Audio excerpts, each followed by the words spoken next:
Welcome to World Insight with me, Tian Wei. To raise public awareness on taking action toward a healthy environment, China's National Legislature designated August the 15th as National Ecology Day last year. This year, the theme is accelerating a comprehensive green transition in all economic and social sectors. In the run-up to the second National Ecology Day, which falls on Thursday, China came out with a set of guidelines to ramp up green transition in economic and social development. It marks China's first systematic national approach to a green shift. As the world's second-largest economy, China has proactively proposed this comprehensive green transition after setting dual carbon goals. So how far has the country gone in pursuing its low-carbon commitments? And despite some setbacks, what does China's commitment mean for the global green transition? Let's loop in our panelists. Joining us in Shanghai, Wu Changhua, China Director of the Office of Jeremy Rifkin. And also in Islamabad, we have Mohammed Irfan Khan, Professor and founder of the Department of Environmental Science with the Islamic University. Welcome to the program and congratulations on the National Ecology Day. Ms. Wu, you must be very busy today looking at with retrospect, what China has achieved and where China is today. It's definitely a day for celebration. I'm delighted we are celebrating the second National Ecology Day. And of course, like the rest of you, the rest of people, particularly in China, at this very moment, people from government, from business community, from the broader society are pretty much celebrating the day in order to really bring back the discussion, the activities, and bring life back to life. The balance between nature, humanity, and nature. So yeah, it's definitely a great day to celebrate. Right. We noticed that China has been very keen to link ecology with the issue of culture, history, and also social customs. For example, China has been raising the idea of ecological civilization. Now, that sounds abstract, but why is it so important for China to look at the ecology issue with such a perspective? So in our Chinese culture, in our literature, we say, we emphasize the harmony and the balance between man and nature. That's pretty much embedded in our language, in the Chinese language, in Chinese philosophy there.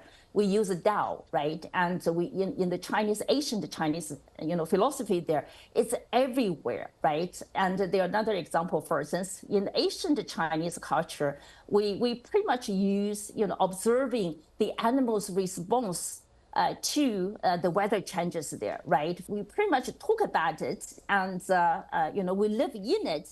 But as I said, the issue is that we somehow, through the industrialization process, we somehow abandoned that, right? And that's why we are facing all these challenges there: pollution, climate change, biodiversity loss, as well as actually resource scarcity there. So that's why we are emphasizing, celebrating the National Ecology Day, so that we'll be able to really bring back to the realities that we are in nature, we are part of the nature, we have to respect the balance of harmony with nature, so that we'll be able to really survive. As I said, I use survival and thriving. We call it sustainable development. Professor Khan, studying from where you are, how do you see, the role that nature and ecology has played in the Chinese culture and China's enthusiasm about the concept of ecological civilization? You see, I guess give you one idea from the China's Belt and Road Initiative. That MOU has been signed with 138 countries. If you look into the details of that, so under that BRI initiative, that China has established a Green BRI Center and had established a Green BRI framework. And that provides like green finance, green energy development, green infrastructure, and green transport. These are all the initiatives when the China internationally financing different projects for the development. So this green financing and green transition is embedded in all its concepts, all its papers. For example, in Pakistan, they started recently a Daud wind energy project. It is under the BRI initiative. That is all green financing from China. So it means from the ecological civilization embedded within the Chinese culture, they want to spread it outside. Unfortunately, what happened in the history of this industrial development, and then that's become the industrial civilization. We used to live with nature in harmony. Then we learned the science and technology, and we have destroyed that relationship. Now, this is the time that we have to learn the art of living with nature. So China's enthusiasm, what you're seeing, it's reflected from declaring the 15th of August as a National Ecology Day, in line with the UN resolution that we passed in 2021 to declare the whole decade, this decade, from 21 to 2030, as a decade of ecological restoration. So following that, I think that China is the only country that has immediately implemented last year from declaring the 15th of August as a National Ecology Day. So this enthusiasm is being spread through the BRI Green Framework. Yeah. So, Ms. Wu, well, geopolitics has become such a big challenge for countries in dealing their own relations with others. How much do you see really the issue of ecology and environment can create the common ground? How much has it managed to create the common ground so far? How to prevent it from being further more politicized? Well, I think realistically, the humanity in general has been on this journey of awakening, right? If you look at the United Nations, agenda around the sustainable development, and if you look at the climate change agenda as well as the biodiversity agenda, which are two representative actually issues or agenda item priorities in terms of how global community has decided to come together to address the challenges, actually the crisis we are living in today. And so from that perspective, I think globally humanity as a whole has been, sort of awakening to the crisis that we are living in, and trying to come together, unite our efforts actually to demonstrate this togetherness, collectiveness actually to address the challenges there. Now, in reality, there are many, many challenges or constraints somehow humanity has not managed to address, and particularly reflected in the geopolitical, geoeconomic context there. And if you look at the solution perspective, we have technologies, we have industrial value chains, particularly demonstrated by China in terms of accelerating clean energy transition, like solar, wind, batteries, EVs, you name it. So we feel positive actually. So there are solutions, they are available, they are cost effective, affordable there as well. But then in the geopolitical rivalry constraining that sort of scaling up. In reality, particularly reflected among developed versus developing countries there, particularly China in this particular case, and literally creating the security, supply chain security threats, actually to block the progress that could be potentially, delivered actually for the results. I think that part needs to somehow the deeper global awakening so that humanity can really address those challenges and figure out how to move things forward. Otherwise, we're all going to be doomed, actually, in the current crisis there. Well said. Professor Khan? I think this is the most important issue of the present time, because everybody knows one Earth, one humanity is a common ground for all of them. It's a global village, the concept that we have learned in the last 30 years. But at the same time, when we are going to go for the sustainable development, and then we go towards green technologies, carbon neutral technologies, carbon free technologies, or clean technologies, again, the business sector is involved. So the biggest issue of replacing the fossil fuel, so that involve again geopolitics, because one of the major driver of current day's economy is your energy resources. These energy resources, they are definitely are politically driven. So in that case, it's becoming very difficult to separate the politics from this environmental conservation and the sustainable development goals. the city of Datong in Shanxi province, which was once very well known for being the producer of coal in China, has been doing this very painstaking transformation over the past 15 to 2 decades about getting new jobs for people away from the coal industry. For example, by doing tourism. And that has not been an easy job over the past 2 decades, but rather a painful transformation, while at the same time, people are seeing the fruit of it already. You also see, for example, about not to fish in some of the major rivers and waters. And that means great transformation of lifestyle has to take place by the local fishermen. So how do you see these examples taking place in China? Well, you also hear ever increasingly others saying, we don't want to do this transformation because there's pain.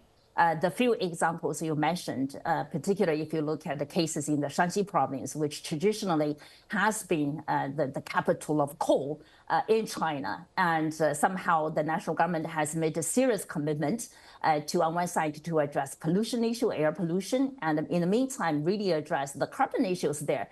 So the cost, who should bear the cost? And because it's a national government dedication, it's a commitment, so the whole country has been bearing the cost of transition, because on one side, we do need to drive the shift as quickly, as effectively as possible. Mm-hmm. But in the meantime, we have to make sure people's livelihoods, those people impacted by this transition, has to be taken care of. Right. So the government, basically has been chipping in terms of rescaling, upscaling, all these efforts. And so there's a social movement literally in this country trying to address this sort of transition justice issues there as well. It's not just the government, it's also individual efforts. Every household that's been impacted. The whole society. Actually, they are making the whole society. The whole society indeed. So I think this is very relevant to put in, because one could argue, oh, this household is going to suffer, that household is going to suffer. That is really a matter of fact. It's unfortunate, but when you are having a transformation, you have to let all stakeholders to take certain responsibilities. Yeah, I think it's the collective efforts. It's the government, business, and the whole society. So every one of us actually has been, in that context there. So that one, globally, we talk, particularly in the context, in the narrative of the Western countries there, we talk about human rights, right? Those are the people, and they have there are human rights issues there as well. So we put that issue in the context of a just transition, right? Which is globally shared concept there as well. So yes, so China has been collectively, the Chinese people, the society has been shouldering the cost of transition in that context there. Now, in order to deliver all the commitments, actually, China has made to the Biodiversity Conservation Convention globally, and also national targets there as well. So we have to take some really dramatic efforts in order to really literally reverse the loss of nature. And fishing ban is a typical example of that. And the Yangtze River is the first one, literally said the 10-year fishing ban. And if you look at the outcome so far, it's been very impressive, right. Very, very encouraging there as well. We started to see coming back of species, aquatic species actually, to China's longest river there. So we sort of know in that process, if somehow you reduce the intervention, damage, destruction to nature, nature has life itself actually will come back. It just takes the time and also human control. We need to control our human footprints, impacts there in order for nature to come back. Professor Kan, your view about the transformation that economies like China is going through and the so-called debate on the just transformation. I fully agree, first of all, with Ms. Wu, that the society, the government, and the business all has to come together. But you see, wherever there is a transition or transformation, rather, there are threats and there are opportunities.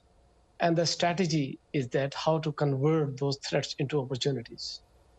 You see, for example, this green technologies of EV vehicles, whenever these coming over, the traditional mechanics working in the workshops in developing countries, they're earning their livelihoods, they're definitely going to affect. Similarly, at the time of Green Revolution, when these pesticides and the agro industry came in, so the manual farmer, they affected. But with the passage of time, it transforms. Similarly, it is going to happen. But I think this is just a blame game when those, particularly the countries or the region, they are not that much taking keen interest in transforming to get the benefits. So those developing countries, like fastest developing countries, the China, not only the other development, they are working towards the green side. And I remember one of the previous programs, I mentioned one of my own research paper that published in 2019 or 2020 somewhere, that highlighted the industrial symbiosis, the circular economy, utilizing the waste and this area. The research papers published in the last 20 years, the China's contribution was 67%, 10% Japan, and the remaining 23% rest of the world. So that indicates even the R&D is going together for this transformation very rapid in China. So I think it should continue, and there is no, I think, question of overcapacity. There is no overcapacity yet. Still, there is a need going on, but it's just transforming because it is shifting the business from one region to the other region. So it's an economic race. So they don't want to let the other countries in the developing world that to compete with the race. So that kind of arguments, they are being created, and through the media, they're being spread among the common man. So I think they're just lame excuses or just criticism for criticism. It's not the reality. Muhammad Khan, Wu Changhua, thank you so much for being with us to celebrate the National Ecology Day in China. I'm sure there's a lot of things to be done, even for today, for the both of you and for many of our audience. Thank you so much for joining us.